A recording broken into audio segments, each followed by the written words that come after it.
పైన పడి ఉన్న పాత సామాన్లను తీసి సర్దుతుంటే అనుకోకుండా పాడైన స్టూల్ ఒకటి దొరికింది. దీన్ని చూడగానే ఒక ఆలోచన వచ్చింది. దీంతో హ్యాంగింగ్ ఫ్లవర్ బాస్కెట్ చేస్తే ఎలా ఉంటుందా అని.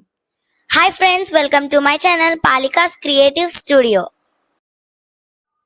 అనుకున్న వెంటనే గార్డెన్కి వెళ్ళాను.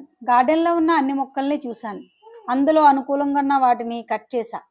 అంటే గుబురుగా ఉన్న ఆకులు, కొమ్మలు, రకరకాల పువ్వులు కట్ చేసి కలెక్ట్ చేశాను. పువ్వులు వేరు వేరు రంగుల్లో ఉండేలా చూశాను. అప్పుడే కదా వాటి కాంబినేషన్ అందంగా ఉండేది. క్రోటన్స్ యాడ్ చేయడం వల్ల ఫ్లవర్ బాస్కెట్ మరింత అందంగా కనిపిస్తుంది.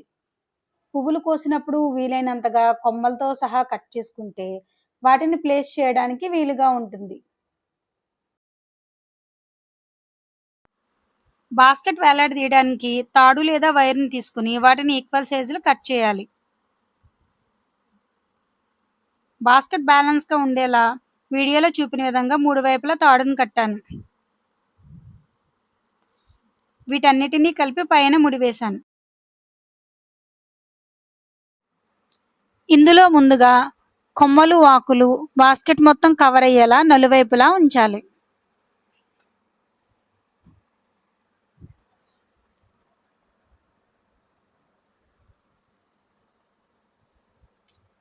తరువాత రకరకాల పువ్వులు వీడియోలో చూపిన విధంగా ఉంచాలి.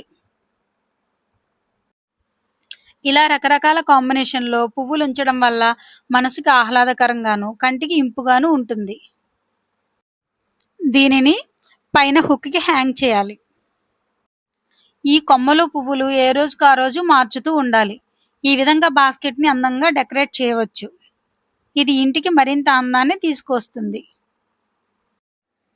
మనం సృజనాత్మకత దృష్టితో చూడాలే గాని ఇంట్లో పనికిరాని వస్తువు అంటూ ఏమీ ఉండదు. కాదేది అలంకరణకు అనర్హం. రోజు పూలు మార్చడం ఇబ్బంది అనిపిస్తే దానికి బదులుగా ప్లాస్టిక్ పువ్వులు వాడి పర్మనెంట్గా వీడియోలో చూపిన విధంగా డెకరేట్ చేసుకోవచ్చు. ఈ వీడియో మీకు నచ్చినట్లయితే లైక్ చేయండి, షేర్ చేయండి, కామెంట్ చేయండి. సబ్స్క్రైబ్ చేయడం మాత్రం మర్చిపోకండి. Thank you.